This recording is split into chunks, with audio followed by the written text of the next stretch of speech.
Amen. We've been speaking about, we are into this intention series. We've been speaking about intention and how to put intention and pray, and everything needs to have intention in our life. And the whole motive behind such kind of teaching is that we learn to pray all the time.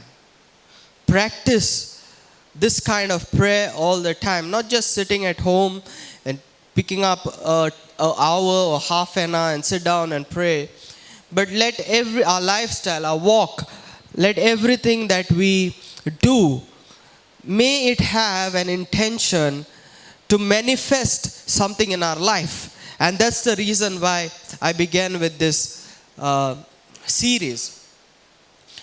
And last Sunday, I spoke about what are the things that are blocking our intentions. Amen.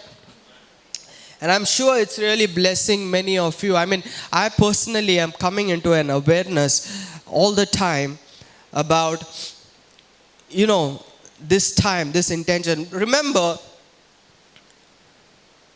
the word, the revelation that I get here is a prophetic spirit.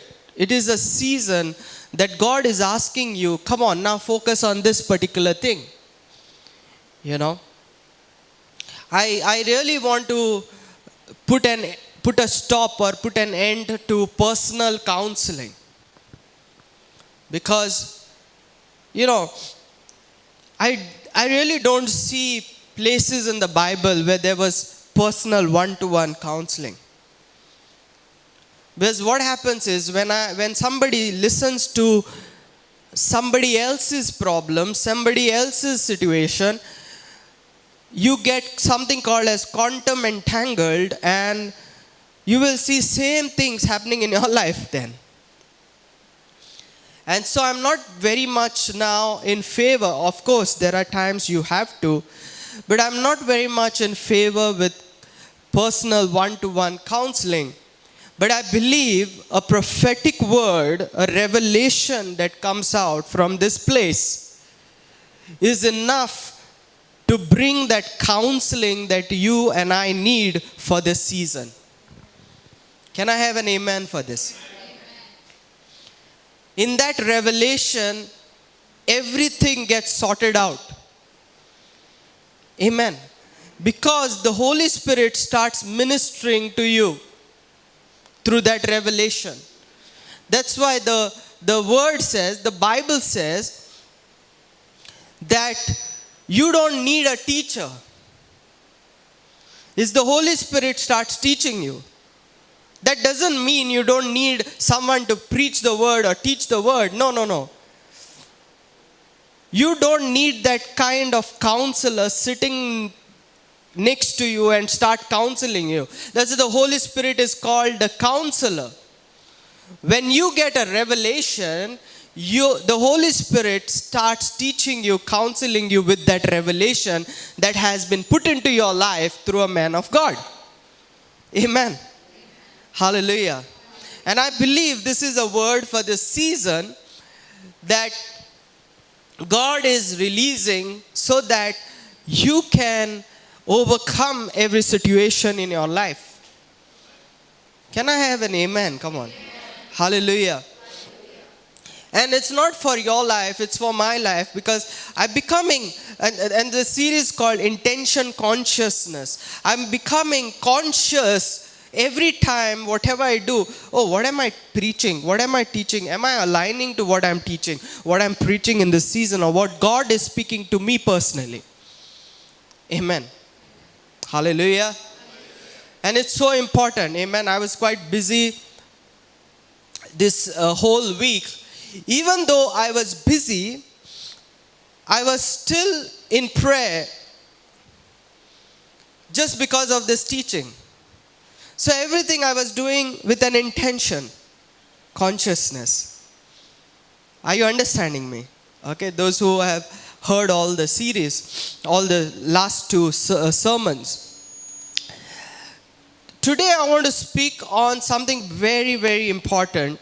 And believe me, this is solid food. This is hard food. This is something deeper. Everyone say deeper.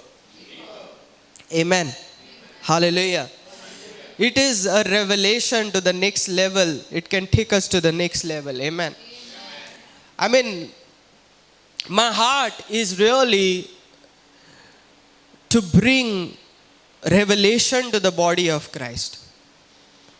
My heart is not just to bring revival. Amen. But to bring revelation, to bring revival. There are so many people out here in Goa. So God bless them. Let them bring revival. But for me, I want to bring revelation. I want to mature the body of Christ. In fact, I want to mature, and along with me, I want to mature everyone who listens to me. Amen. And grow and be matured sons of God. Not just children of God, not just sons, but matured sons of God. You and I need to be those matured sons of God, because matured sons of God are powerful sons of God. Amen? Amen? So today I want to speak about, again in the series of intention consciousness, I want to speak about crucifying my ego. Amen. And this is very important for us Christian to understand this. Amen. So many a times when somebody said to me, brother, your teachings sound like works. You have to do it, you have to do it, you have to do it. So it's taking us back to law. It sounds work. No, we have to understand, and we should not be ignorant of. Paul, when he writes the gospel, or when he writes the epistles, if you read the epistles are divided, not just telling you the gospel of grace, but the epistle also speaks about instructions. Can't ignore that. So the grace of God also comes with instruction to encourage and equip us to be powerful in our walk of life. So they are not works, they are instructions. It becomes work when you look at it as something imposed on you. But it becomes grace when it comes from your heart within. You know what is the heart of God to tell you that. That becomes grace. Right? If you don't know the heart of God, why God is telling you, what kind of beneficiary you can be by following this instruction. If you don't know that, if you don't know the heart, then it becomes law. It becomes work. But if you know, I'm going to be a beneficiary, I'm a son already, and because I'm a son, I need to walk in this way to manifest my sonship. It no longer becomes law. It no longer becomes work. It becomes a work of labor. It becomes labor of love. Because now you know the heart. Are you understanding? Are you understanding? Okay. So I want to speak about the ego. Amen. Now, before that, I want to take you to scriptures. Matthew chapter 16, verse 24.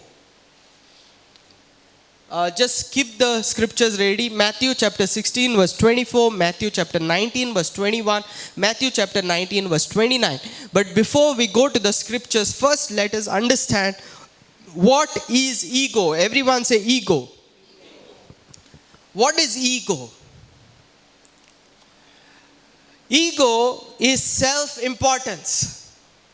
Amen. Now, why I'm talking about ego is very important. It is connected to intention series. Ego is self-importance. Ego is when you say it's self-speciality. Everyone says self-importance. Self-speciality. In other words, you say, I am important. I am special. Amen. Okay. Now, remember, I am for to believe that you need to believe that you are special, you are important, no doubt about it. But here is the twist. When you say, I am important, I am special, I am better, by looking at your achievements, looking at your own body, looking at your achievements, looking at your possessions, looking at your career, looking at your standards, looking at your position, now that is ego. Are you understanding me? So when you say, oh, I am rich, that's why I am important. I am a rich businessman in Goa, that's why I am important. I look good, I look so handsome, that's why I'm special. You know, I can do all the exercises, I can run well, I'm so strong, that's why I'm special, I'm important. I have a lot of money in my bank, that's why I'm rich and important. That is called ego. So you are looking at the cost, your cost, and you're giving value to yourself. That is called ego. What is the opposite?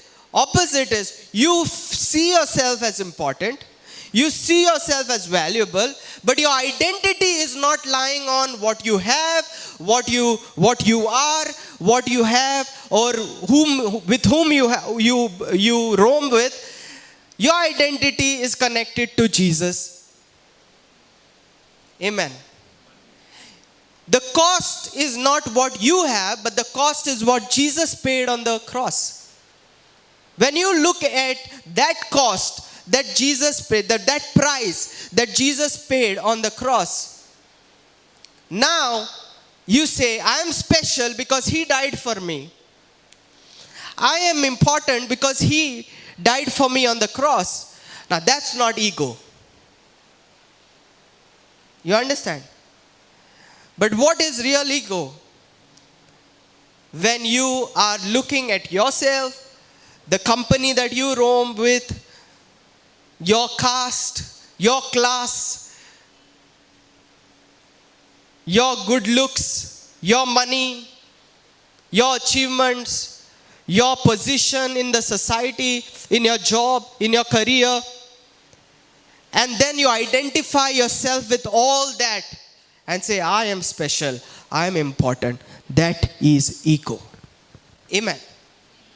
And what does this ego does? This kind of ego starts saying that you are superior to somebody else. Amen. So, I am superior. Like, it comes even in spirituality. I am a prophet. I am an apostle. I am a man of God. You are just people who are supposed to sit and listen to me.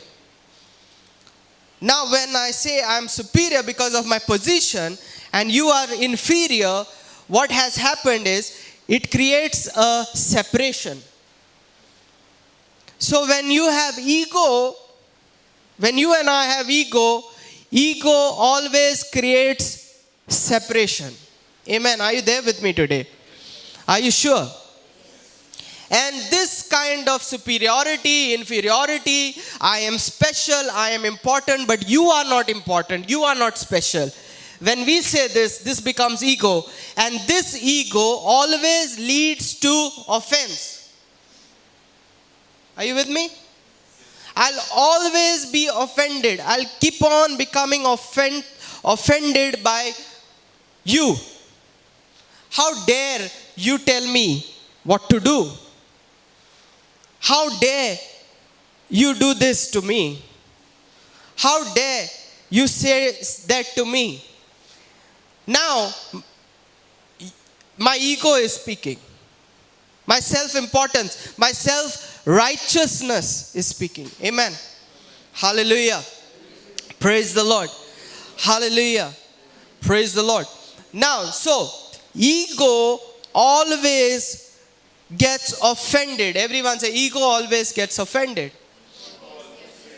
And offense always brings this separation. Everyone says separation.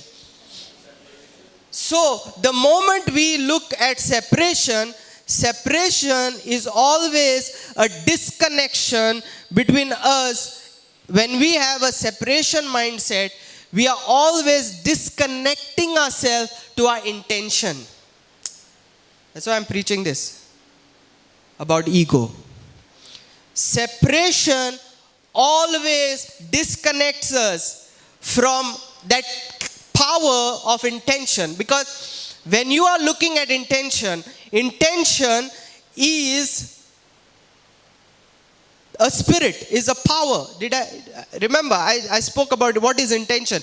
Intention is an energy. Intention is a power. Intention is spirit. And if I take you more deeper, you can call intention as something or someone which is the Holy Spirit. That power is Holy Spirit. That spirit, that consciousness, that thing that we are talking about, that power, it is the Holy Spirit. It is the power of God. It is God which is manifesting itself in this thing called as intention. Amen. But the moment I separate, I'm separating myself from this mega power called as intention. The moment I say, I am superior and you are inferior, I am disconnecting myself from that creative, virtuous power called as intention. Amen. And so from there comes all our problems. Our ego is the very thing that separates us from God, that separates us from intention. Okay, look here. God, intention, are they one? They are one. The moment I separate myself, I'm separating from God. I'm separating myself from intention. And so now, whatever I do will not bear fruits. It will not manifest in my life. So the greatest block that I can ever have is my own ego. It will not allow me to manifest things in my life. Amen? Are you there? Hallelujah. Because ego creates an illusion. Everyone say creates an illusion. It gives a wrong picture. When I say I am superior than this guy who's sitting in front of me, now it has created a wrong picture. And so I am living in an illusion. Amen. And therefore, really, nothing will work in my life because I am in an illusion. Illusion of self-righteousness. I am right, he is wrong. I am holy, he is unholy. And this is the problem with Christians today, because we don't realize this. As Christians, we don't realize this. We say, I have accepted the Lord Jesus Christ as my Lord and Savior, and that person has not yet accepted him as Lord and Savior. So I am special, I am holy, I am righteous. He is not special to God. Illusion. That's your ego which is talking. That's why even if you believe in the gospel of grace, we have to be careful today. Oh, I know the gospel of grace, he is law. Illusion, separation, division. It's dividing you from God actually. Amen. My church is superior. My anointing is superior. I am superior than somebody else. Illusion, separation, ego, not allowing us to manifest. Therefore, Jesus had to crucify, and when he was dying on the cross, his flesh had to die. His ego ego had to die. So this God who created the whole universe had to die on the cross. What was really happening on the cross? This God, his ego was getting lifted off. He was showing mankind that ego should be stripped off. Are you understanding? He was showing his nature that he is a God without ego. Why did he have to come like a man, like a small child in a manger? Why he had to die a death of a criminal on the cross naked? He wanted to show that even though I am God of the whole universe, I have no ego. Are you understanding? I have no ego. I have no ego. I have no self-importance. I have no self. I'm not special. I'm not. This is what God is trying to show humanity. I am not special. I am not important. On the cross. Are you understanding me?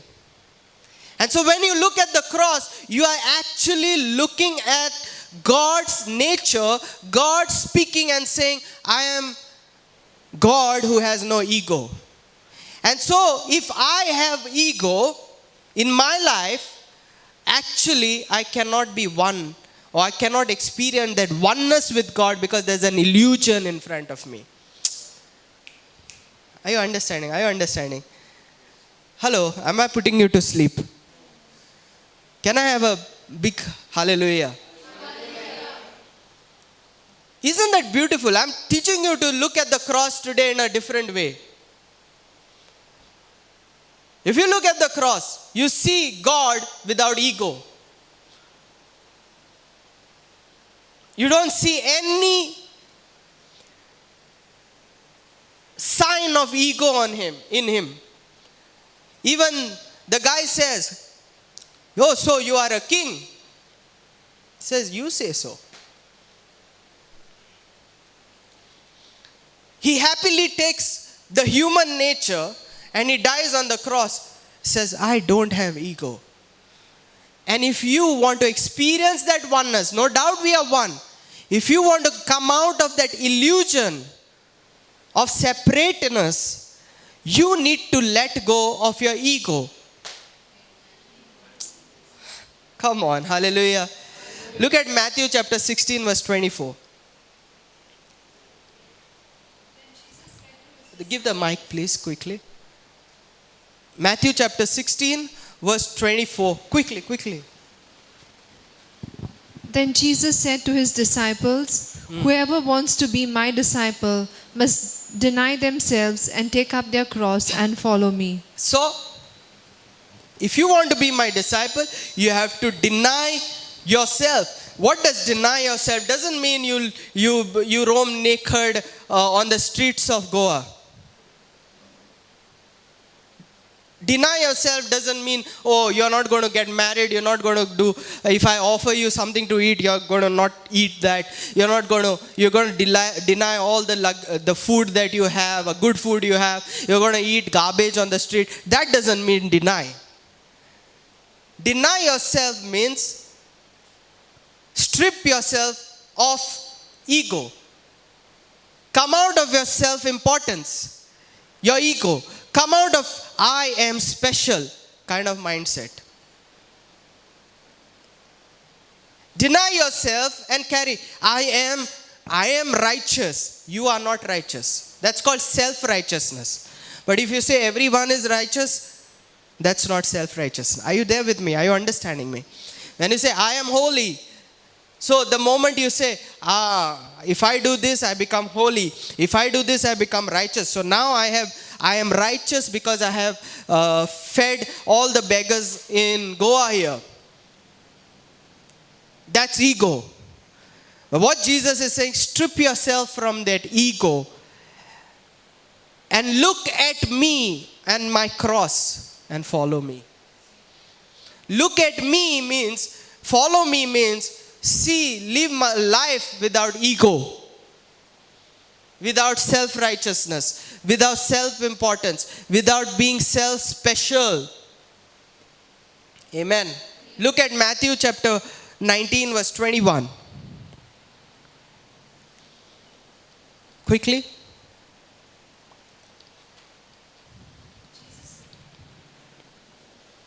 Jesus answered, "If you want to be perfect, go sell your possessions and give to the poor, and you will have treasure in heaven. Then come and follow me." He's saying, if you want to be perfect, go sell yourself, your possessions, and then follow me. Amen. Now that doesn't mean everyone goes home today and sells all your possession. Jesus was addressing the heart of a rich man. And the heart of this rich man, that he had an egoistic heart. Because when Jesus asked him to follow the commandments, what did he say? Lord, I followed all the commandments. I mean, you need to have guts to say that. How can somebody follow all the 10 commandments? This guy had ego in his heart, believing that he is superior. He has followed all the commandments. He is self-righteous. He was self-righteous. He was righteous. And so Jesus hit the real spot and he said, come on, sell all your riches. And he said, follow me. Amen. Look at this. Matthew chapter 19 verse 29. 19 verse 29, yeah. And everyone who has left houses, or brothers or sisters, or mother or father or mother, or wife or children, or fields for my sake will receive 100 times as much and will inherit eternal life. You see, here Jesus is not saying go sell your house, get away from your brother, sister, wife, throw them out of your house, sell your house, and then you will have eternal life. Live a life of a monk or a hermit. Here Jesus is saying, stop, remove that separateness. This is my house. This is my family. This is my and me. Amen. If you really want to have eternal quality life, if you want to have a mindset of abundance, you and I need to learn to let go the my, I. Amen. And then he says, then follow me. Everywhere there's 3 scriptures. He's saying, follow me. What does follow me means?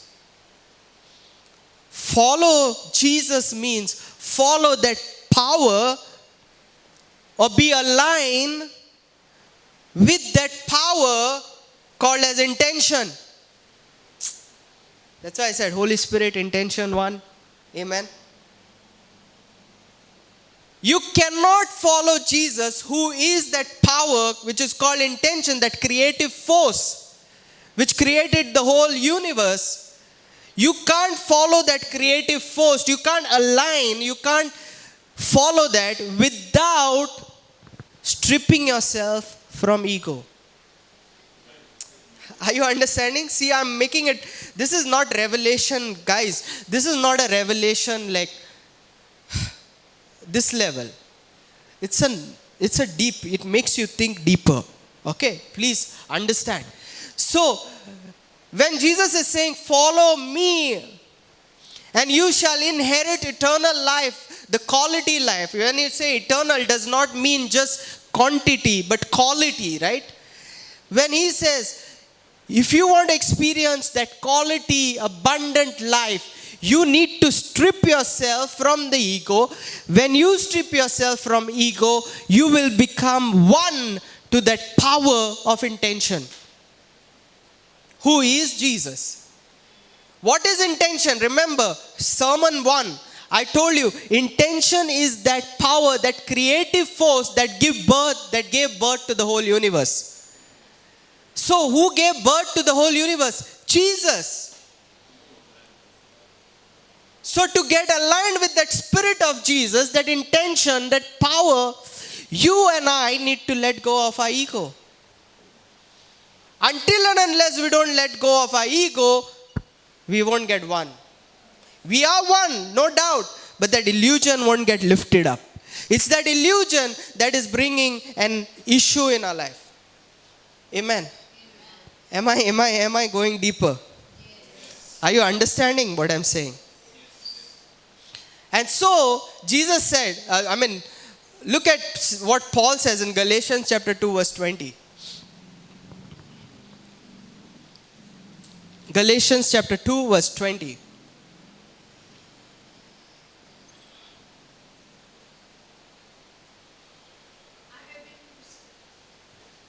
Yeah. I have been crucified with Christ, and I no longer live, but Christ lives in me. Paul is saying, I am crucified with Christ, meaning my ego has been crucified. It's over, it's dead with Christ. And now it is not I who live, but Christ who lives in me. Meaning it's not I who live, but that intention power that is living inside of me.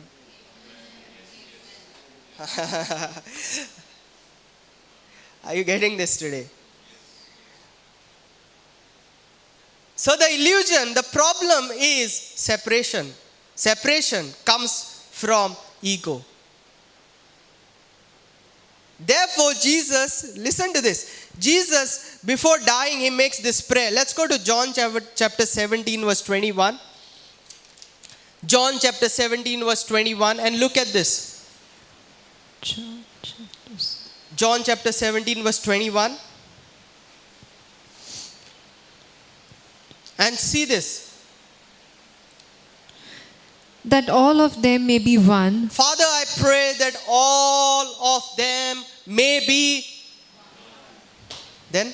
Father, just as you are in me and I am in Just you, as you are in me and I am in you. may they also be in us. May they also be in us. Look at this. Isn't this amazing?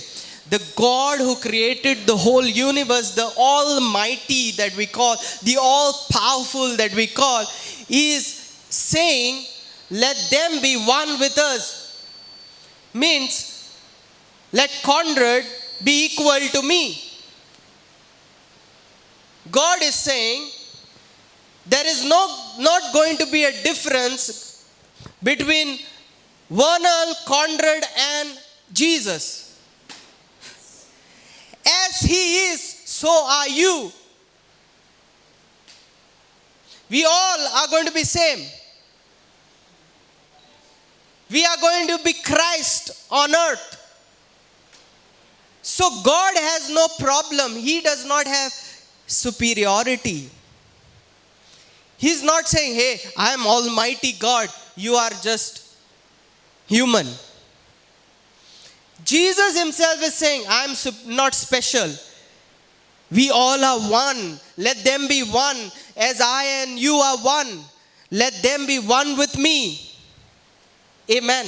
Are you seeing this? Can you see this, what he's trying to say at a deeper level? Let all be one. So he's literally stripping ego out and is saying, we are one. Christ himself is saying, you are one. If you look at the language that Jesus used in the gospel, you will understand Jesus never brings differentiation. He says, as I do, so you will do. You and I are one. He breaks every illusion of separateness, which is created by ego. Everyone say ego, created by ego. Amen. Hallelujah. I'm just telling you to say it loudly so that you are awake today. But what is happening today's Christianity? Oh, he's a Muslim, he's a Hindu, he's a Catholic, he's a believer, he's a something else, and we create an illusion of separateness. Why? Because our ego is at work. Amen. Amen. Come here. So today's believers they are like this. Let's say he's a non-believer. Hey brother, praise the Lord, hallelujah. Jesus loves you. Amen. He wants to come into your heart today. If you receive Him as your Lord and Savior, right now, your life will be changed. You will go to heaven. Amen. Hallelujah. This guy is confused. He's saying, no, right, not right now. Amen. Not right now. And so, now I as a believer makes a black face and says, I think you're going to go to hell. And I go away. Amen. What happened to your language? Oh, Jesus loves you. He loves you. He wants you as your Lord. He wants you to take Him as a Lord and Savior. What have I done? And what my language changed after He said no. You saw the language changing? This is what is happening now. Amen. Hallelujah. Praise the Lord. There is nothing called as accepting Jesus as your Lord and Savior, guys. Asking Him to come inside of you. There is nothing something. Jesus is in everybody, inside everybody. No matter what religion you are in. Christ is in everyone. He is an omnipresent God. He's present everywhere in everyone. So Christ is in him whether he believes in Him or not. He's just not aware of it. Amen. So, situation number 2. Praise the Lord, brother. I believe you really need Jesus. Accept Him today. Welcome Him in your heart. Say this prayer after me. Lord Jesus. Lord Jesus, Come into my heart. come into my, I make you my Lord and Savior. I will make you my Lord. Very good, brother. Congratulations. Today you are a Christian. Can you join my church? It's on this Sunday. He's saying, no, this Sunday I can't come because my other friend has called me in the other church. So I make a black face again and I say, this guy will never be a good Christian. Again, a separateness. Again, an illusion. Amen. We keep on dividing, and that division, it comes out of something called as ego. Amen. Sit down. Today, the greatest problem is this, that a wife who is a Christian and a husband who has not yet believed in Jesus, we put a lens, we put a glass. Demon is sitting in him, Jesus is sitting inside of me. And so, at home, when the wife goes after the church service, is the real time where fights happen. Because the wife goes at home with a consciousness, my pastor said today that all unbelievers are going to go to hell and the demons have authority over the unbelievers. So now the wife is gone and the husband has come nicely to hug her. And the wife is seeing not the husband but a demon coming to hug her. Hey, you see? And so, after some time, there are utensils dropping across. There are bad words dropping across. Why? Because there was separation. Same thing. The fights between children and parents. Fights everywhere in the house, in the family. Why does it happen? Because your ego is saying you are special, because you are Christian, you are special, you are going to go to heaven, Christ is inside of you, the other guy is very bad. Amen. Not going to go to heaven. He's not having Holy Spirit inside of him. He's having evil spirit. Amen. Are you there with me today?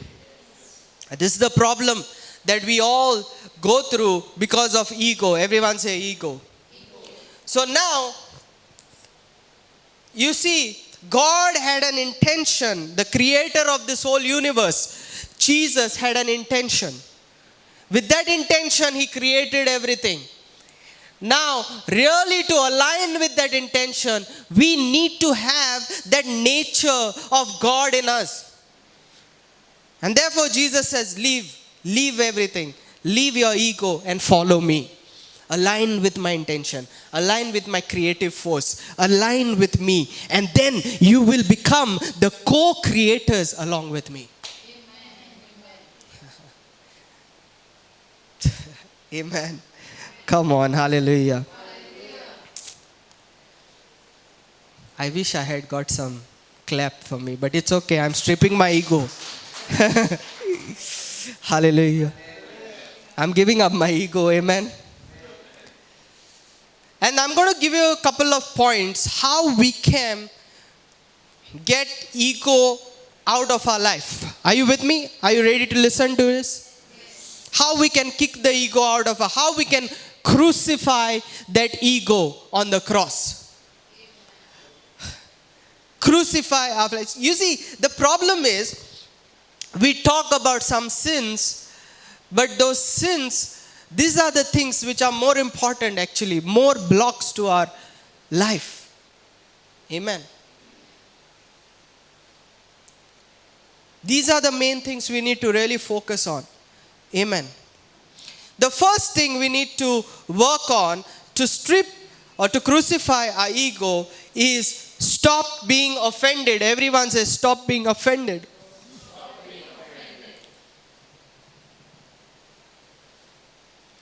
Say, stop being offended. The greatest, ego's greatest fruit is offense. Everyone say offense. If you have ego, if you think you're self-important, you're special, you keep on getting offended with somebody else. I went to church, the pastor did not smile at me. Why you got offended? Because you thought you're special, the pastor has to smile at you. Amen. Oh, she did not hello me. She did not do this to me. My birthday didn't even wish me. I mean, we all are in the same boat. Don't look at me as special. Amen. And offense brings that separateness. Amen. Are you there with me? Sometimes we get offended at the pin drop. Amen. Today, this one didn't smile. Amen. Today, that fellow, he wore same shirt like me. I know somebody got offended once at a work, when I was working. The person got a same bag, same type of bag. And the person was offended. How dare that person bought the same bag? Hallelujah. All my importance went now there. Somebody got offended because somebody else's birthday is on the same date of his birthday. Why? Because now people will wish him also and wish him also. It get divided. The importance get divided. Amen. The ego, the offense. Amen. Now there is new trend that, sometimes I go through. Why did that person did not like my post and liked somebody else's post? Amen.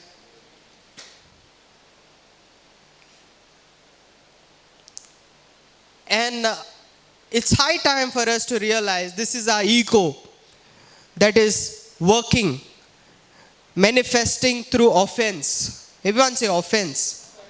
Look at somebody and say, don't get offended. Can you do it in style? Wink and say, don't get offended. Hallelujah. Yeah, wink like this, don't get offended. Amen. Hallelujah. Because Matthew chapter 18 verse 7 says, cursed is the one through whom offense comes.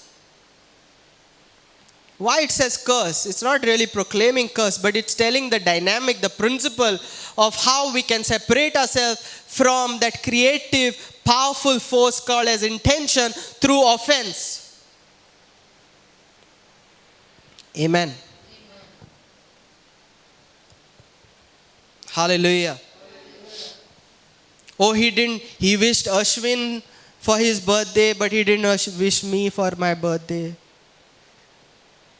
Amen.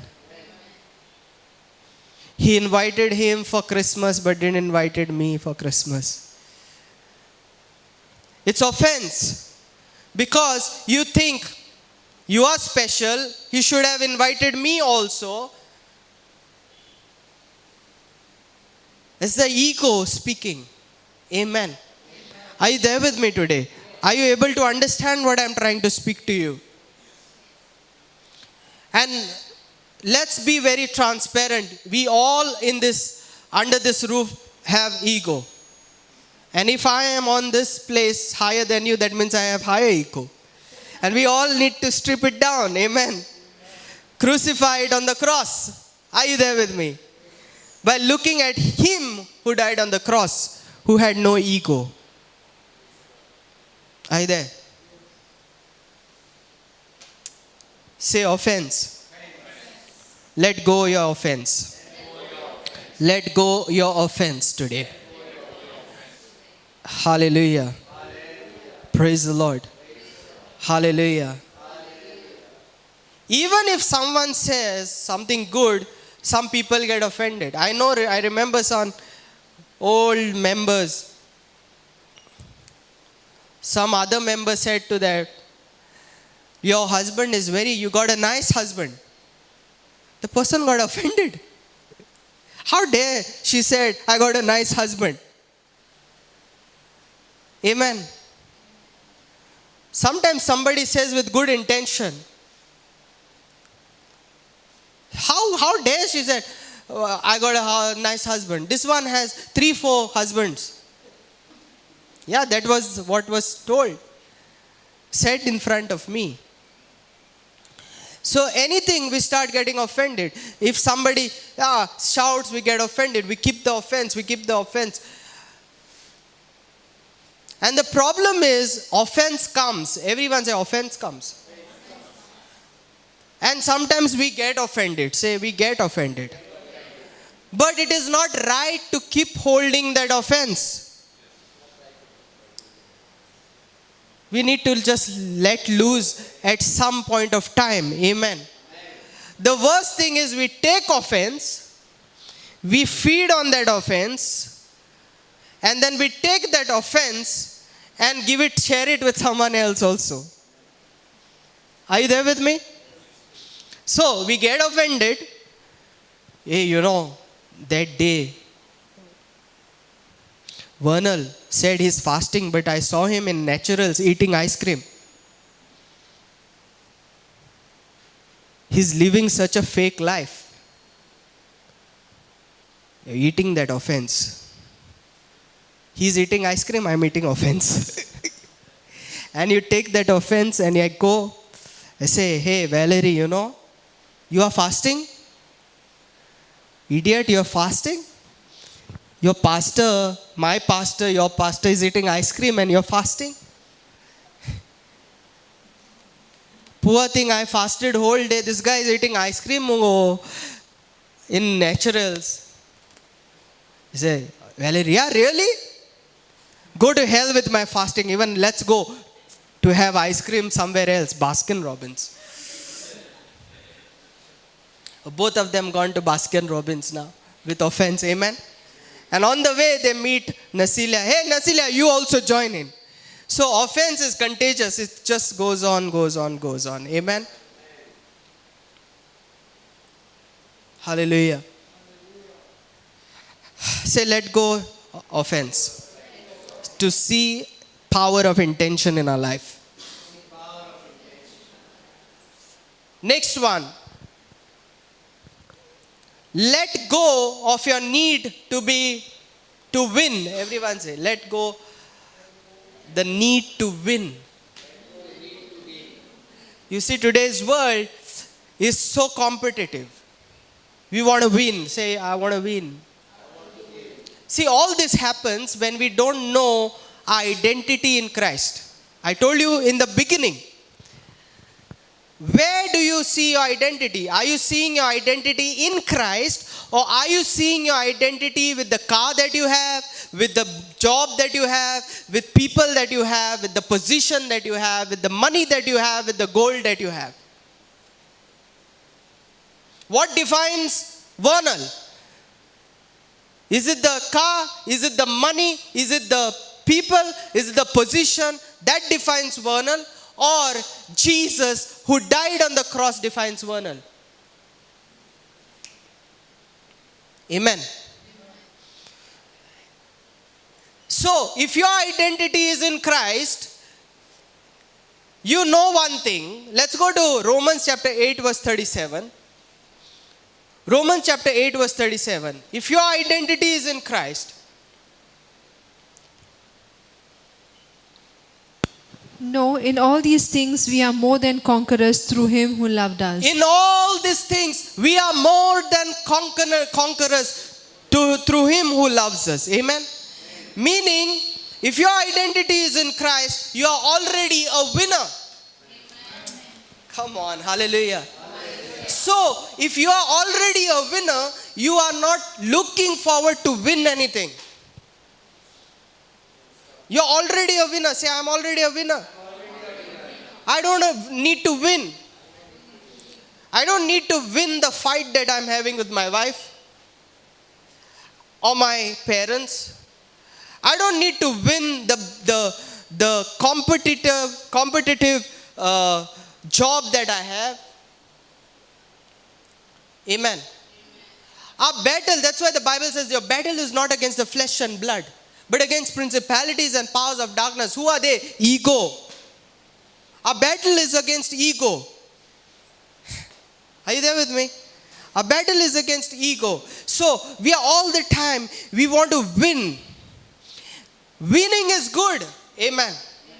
But you should not look at winning in terms of when you see somebody else losing, that means you are winning. That's not the right way. Are you there? Because let me tell you, if you look at that as winning, you'll never be a winner in your life. Because somewhere down the line you're going to lose. Till today, it's not that India has won the World Cup every time. Are you there with me? One time they win, one time they celebrate, the ego comes up, they dance, they jump, and one time they lose. So when they win, they are happy, and when they lose, they are sad. So their emotion is all dependent on their ego, which is up and down, up and down. But if you know you are a winner in Christ, you are never a loser. And if you remove that ego out, you will celebrate in somebody else's win. Are you there with me? You will celebrate with somebody winning. So, your competition and my competition, come on, hallelujah. We are not, you see, intention.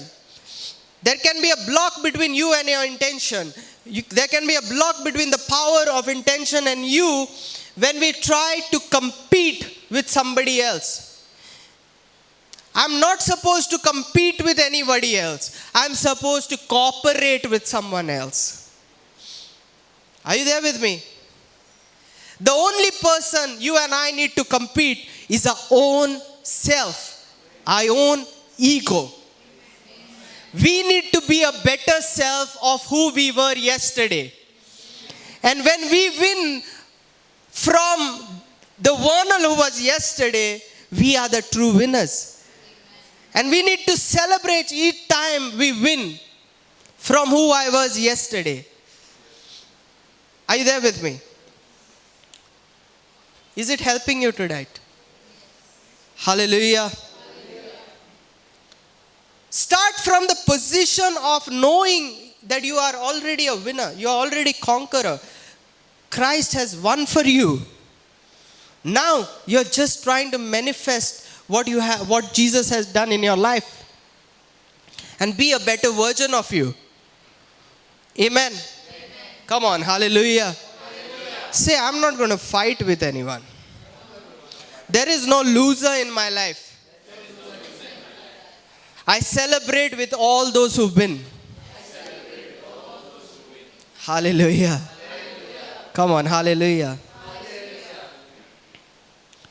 So much of competition, right? In every area of our life. In business, we want to be the top. Hey, even the richest people, one day Bill Gates is richest, the next day Elon Musk is richest, some other day somebody else is, Warren is richest. Amen. You can't be winner all the time, guys. And we need to realize that. We cannot be winners if we are competing with each other all the time. Rather, you and I can be winners all the time only when we realize the principle of oneness. Amen. So if I'm one with him, come here. If I'm one with him, even if he wins, I win. Because I identify myself into his winning. Amen. And if we have that kind of attitude, believe me, we are going to see a lot of progress in our life. Because we as a body of Christ, drawing from him. Amen. You know, that's why when I go for exercises and all that, all youngsters, they do better than me, you know. I mean, they do all the skills and all. I really encourage them. I say, wow, you all are good. You're going to do good. You're going to do well. You're going to be good. And then I see suddenly I'm doing the same thing what they're doing. Because now I have identified myself into that oneness. I've quantum entangled myself. And now I'm drawing it.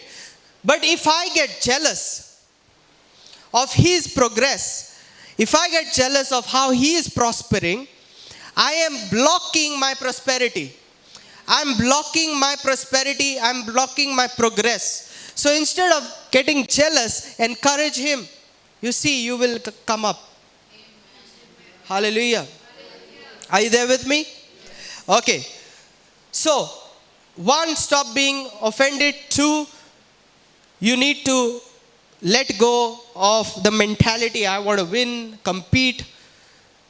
3rd, let go your need to be right. Amen. So the ego always says, I am right, you are wrong. Amen. So when we fight, we always say, I am right, you are wrong.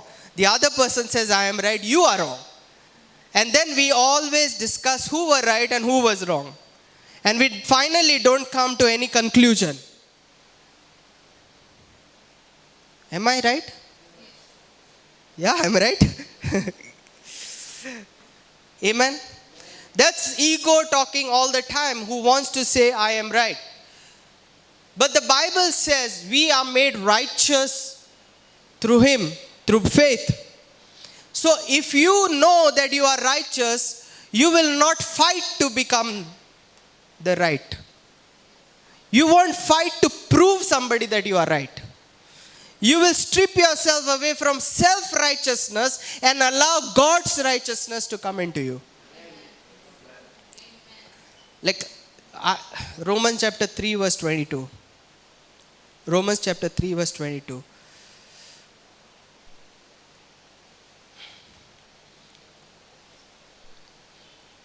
How many know that in the process of saying, you are right, I am right, you are wrong, we tend to become unhappy? Tell me, anybody has become happy by saying, I am right? It's always been a fight. It's always become unhappy, you know. So the choice that we need to make is, either I'm going to be right or either I'm going to be happy. Choice. Either I'm going to decide whether I am right or either I'm going to be happy. But I can't become right also and happy also. So we need to allow people to become right. Amen. Because God has made us righteous, even we, by not becoming right. Jesus died on the cross and said, I am going to make all of you, you guys are right. And I'm going to take the wrong on me. Isn't he teaching us a lesson? So when you look at the cross, we are learning to say, hey, you are right, I'm wrong. Amen. Are you there with me? Yeah, Romans 3:22. This righteousness is given through faith in Christ Jesus to all who believe. Righteousness comes through faith. And if you know you are righteous, you will not fight to be righteous. The problem is identity crisis. What is identity crisis that we are having? We don't know we are righteous, so we want to become right. We don't know we are conquerors, so we want to win other people. It's because we don't know personally what we are. Amen? Let's go to the fourth one. Let go your need to be superior. Everyone say, let go the need to be superior. Let go the need to be superior.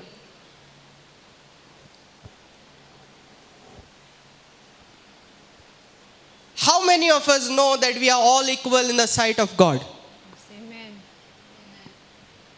Why should we say I am superior and the others are inferior?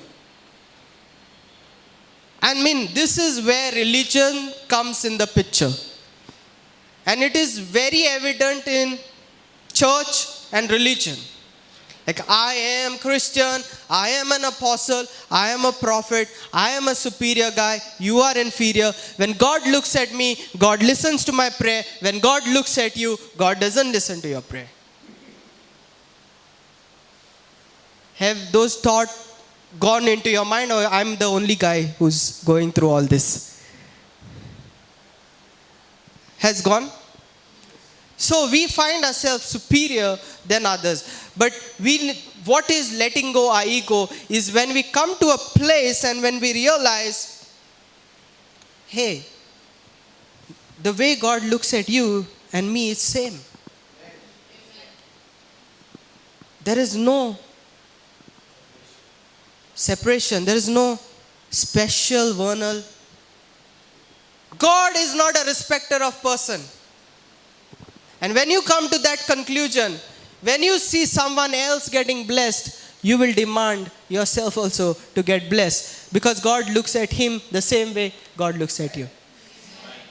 Amen? Amen. Are you there with me? Are you understanding? Hallelujah. Say, I am equal in the sight of God. You are equal in the sight of God. The sun shines on the bad and the good alike. Correct. The rain falls on good also and bad also. Correct. The sun will shine. The sun doesn't say, I'm not going to shine on Ashwin today because the other day he was in sin.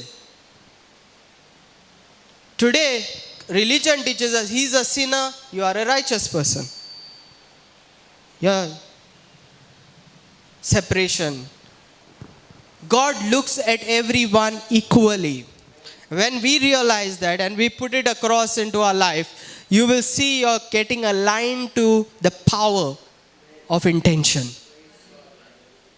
Things will start manifesting in our life. I mean, I've come through that background, guys. And I come through a place where I have seen the non-Christians are not equal. And God doesn't look at them at the same way the Lord looks at me. Now today we need to strip that ego out of our life. And we need to say, He's looking at everyone the same way He looks at me. I'm not special. Everyone say, I'm not special. We are all equal. God loves each and every one of us the same way. Hallelujah. Jesus was like that. Jesus did not say, why should I die for all these people? Jesus did not say, I'm special. Father, I am special to you. Why should I die for all these people? Jesus said, Lord, Father, you look at them as equally as you look at me. And he died. Amen. Are you there with me? Hello? Praise the Lord. So look at each other and say, God looks at us equally. God is not a respecter of person. Fifth one, I want to say, how we need to overcome our ego is our we need to let go our need to have more. Very important, huh? Say, let go our need to have more. Say more. Now I'm doing an action. Let go to have more. Amen. Two opposite actions, right?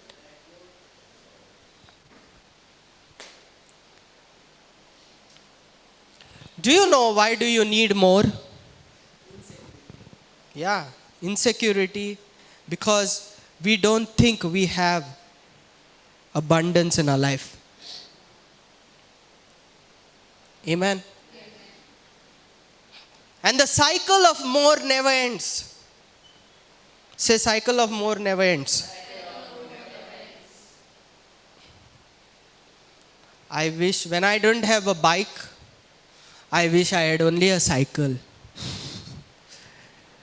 When I get the cycle, I wish I want a bike. For me and my wife. When I get the bike, I wish now I have a car. For me, my wife, my children. When I have a car, I wish I want a bigger car. Me, my wife, my children, my parents. More, Lord. Say more. Hallelujah. If you have more bigger family, abandon all and buy one bus. No, I want a bus. No, really, I want a bus. For what? For me, my wife, my children, my church. Hallelujah. Amen, yeah. So I want more God, more. Hallelujah. As Vanika says, first you wanted Maruti, now you want Mercedes. Both have 4 tires. Both take you to destination. But you want Mercedes. Amen? Why do you need something?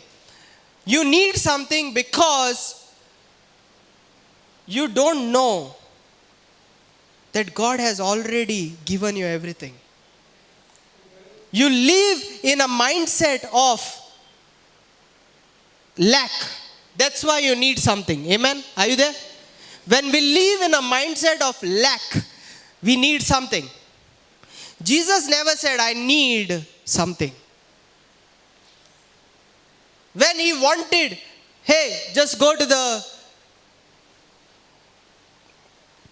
Khareban river there. There will be a fish. Inside the fish there will be a coin. Pick it up and give it to that fellow. Amen. Are you there with me?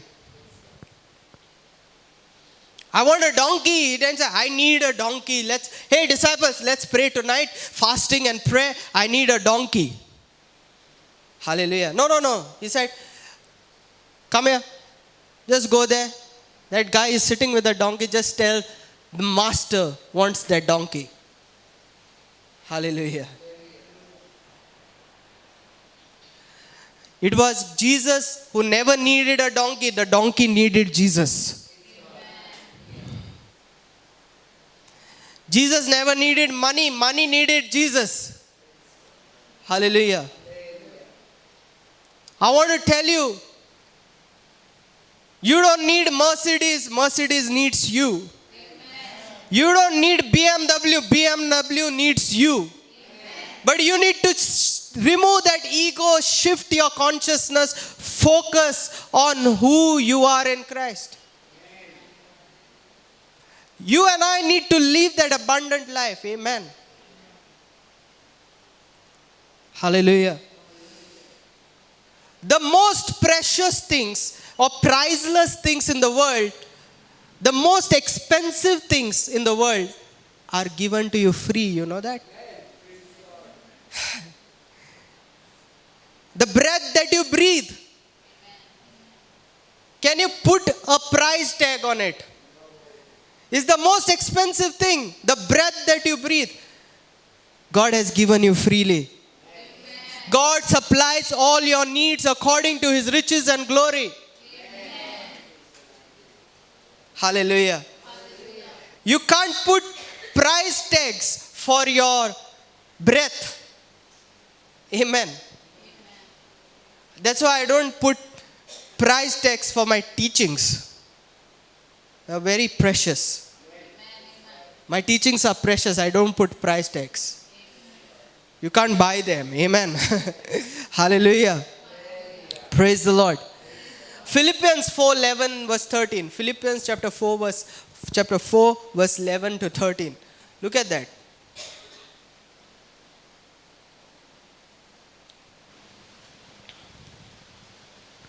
Look at Paul, what he says.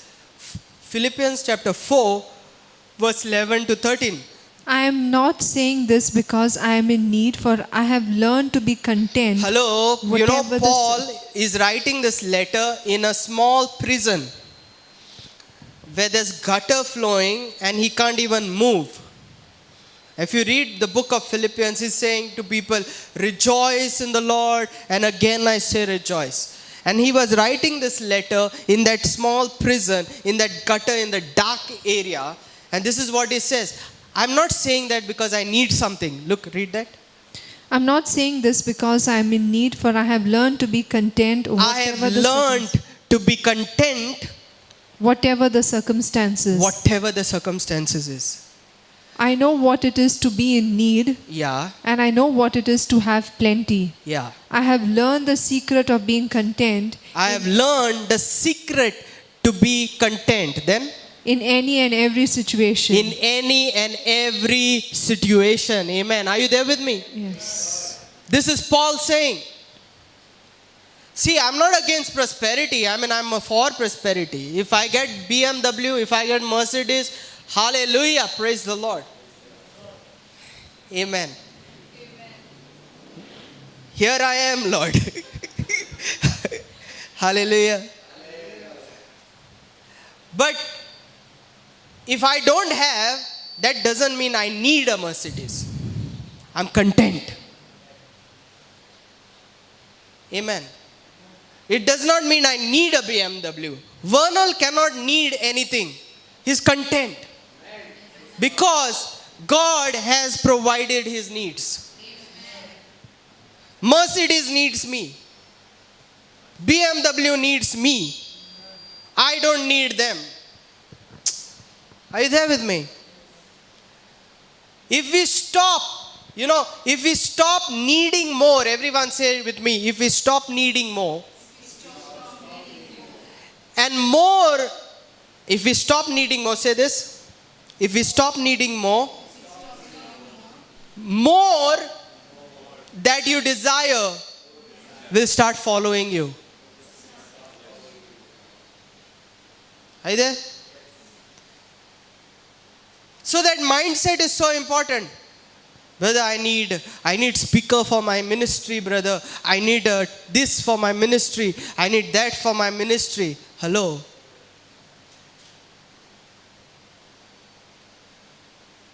Amen. We need to have a mindset of abundance. Everyone say mindset of abundance.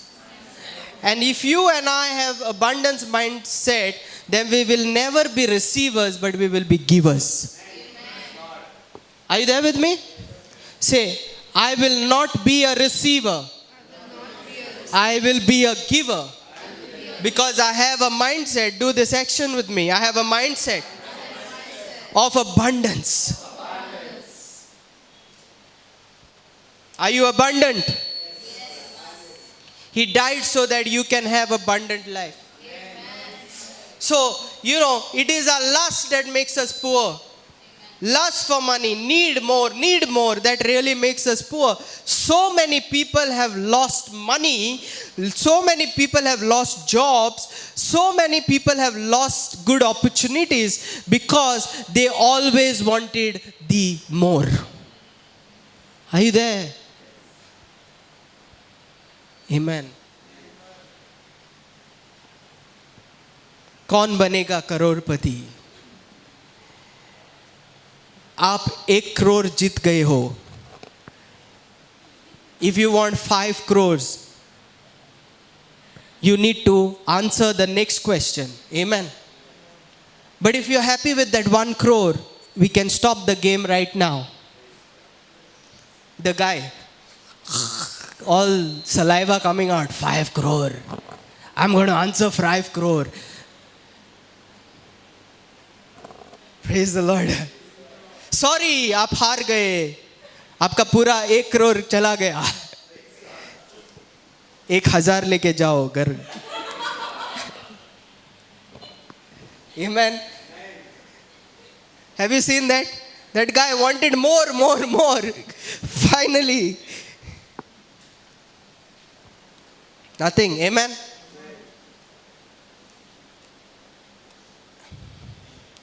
Say, I don't need anything. If I have God in me, the creator of the whole universe resides inside of me. Okay, now I want you to change this. Let this sermon become a prayer for you.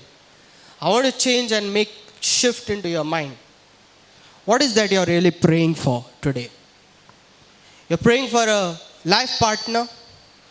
Say, I don't need a life partner. You don't say, brother, who are married. People who are not married. Say,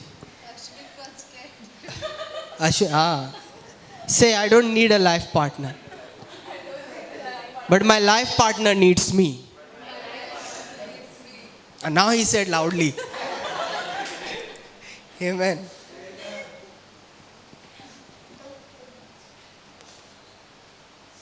One friend of mine wanted a land, wanted a house.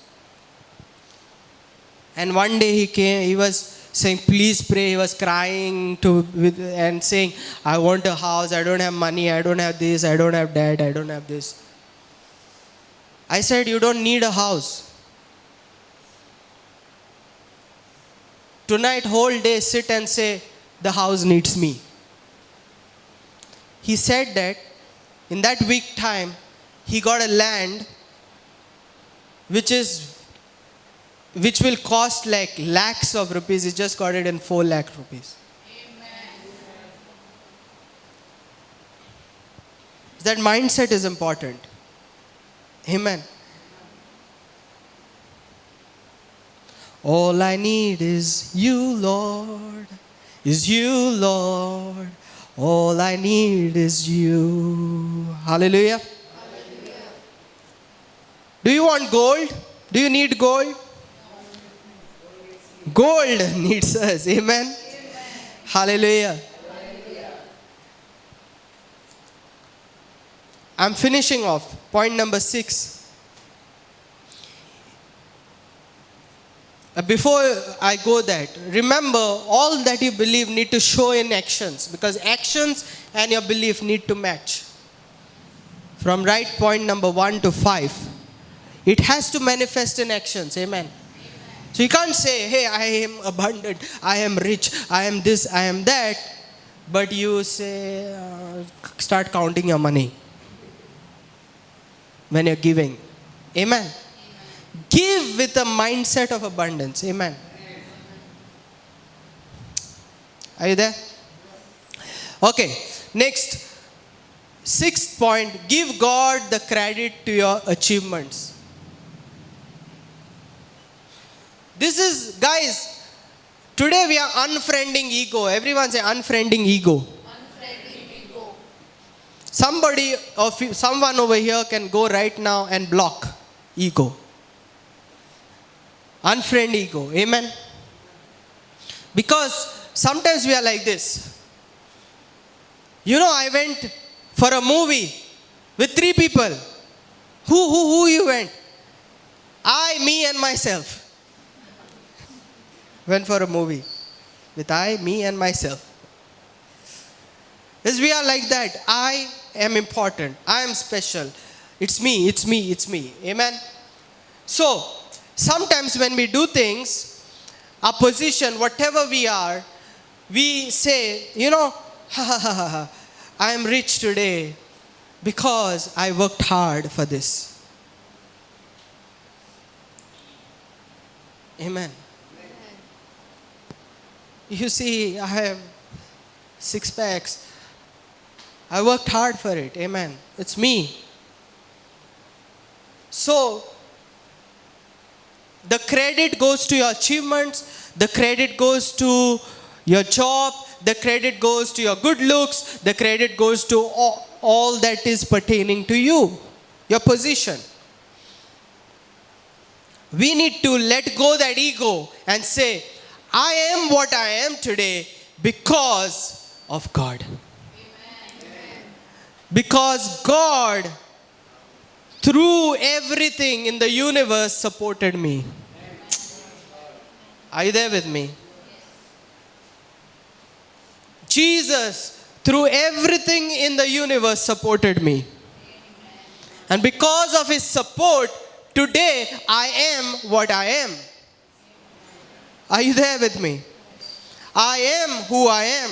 My achievements are my achievement because of God. And I thank God for this. James chapter 1 verse 17 to 19. Can you read that? James chapter 1 verse 17 to 19. I'm finishing it off. Quickly. Every good and perfect gift is from above, coming down from the Father of the heavenly James lights. says every good gift comes from God above. Amen. So everything that we have today, thank and praise be to God. Amen. Hallelujah. Every penny that we have in our pocket, praise be to God. Every health, the goodness that we have is not that our immunity is high, we are working hard, we are exercising lots. Yes, that we are doing, but because God has supported us in doing that. When we do that, we thank God in every area of our life. Our thanksgiving is stripping away our ego. Our thanksgiving and our gratitude heart is crucifying that ego on the cross. Are you there with me? Yes. Am I right? Why are you so confused to say I am right today?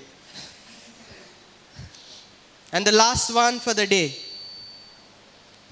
We need to let go our reputation. Amen. Are you there? Yes. Say reputation. Reputation. What is reputation? She thinks I am like this. They think I am like this. He thinks I am like this. And so I need to behave like this, so that I can maintain their opinion about me. Are you there? I need to dress like a heroine because they think I am like this heroine. Are you there with me? And so, I need to maintain their opinion about me. So I have to dress like this. Amen. I'll tell you. Months back, I had a reputation. Amen. Hallelujah. Months back, I had a reputation. Wow, prophet, what you preach. Wow, prophet, how you prophesy. No one can prophesy like you. Wow, prophet, you're preaching the gospel of the finished work of Jesus Christ. Hallelujah. Wow, prophet, you're amazing. Amen. One photo of mine sitting like this. My reputation. Hallelujah. One photo sitting like this. My reputation gone in the wind. Hallelujah. What to do? I got tags. He's going in temples. He's going this. I'm doing that. From where it came, I don't know. But if your heart knows what you're doing is right, you don't care for the opinions of other people.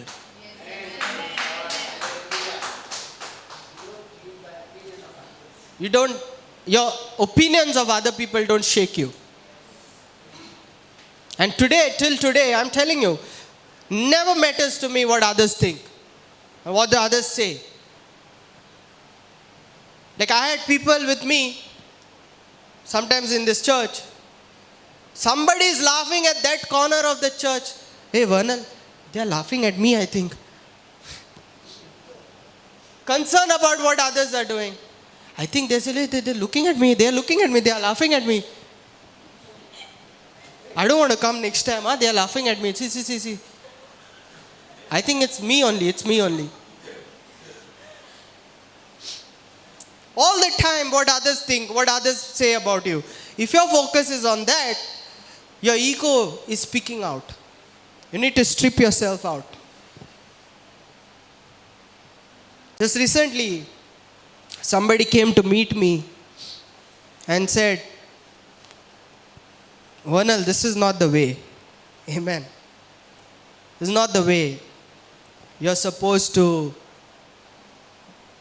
become a revivalist. You need to pray. You need to heal. You need to get a lot of people in your church. This, that. I think something is wrong somewhere. Everyone is talking about you. Everyone is asking about you. All big, great men of God are asking about you. Amen. Big man of God is asking, what happened to him? Sitting like this. Amen. All are asking, what happened to this guy? What happened to guy? You might be the biggest person in the world. My reputation only matters for me when it comes to God. Amen. What is God saying about me? What is God speaking to me? If my heart is connected to that fellow who is the creator of that intention, that power of intention, trust me, I will rise sitting like this only. Amen. You might rise by standing. I will sit and I'll rise, and everyone will see how he rose. It's the power of intention will raise me up. Amen. Hallelujah. Reputation doesn't matter. What you think,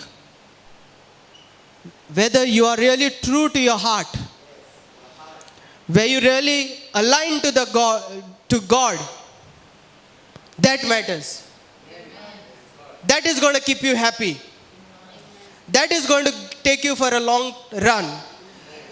If we try to please others, guys, forget about it.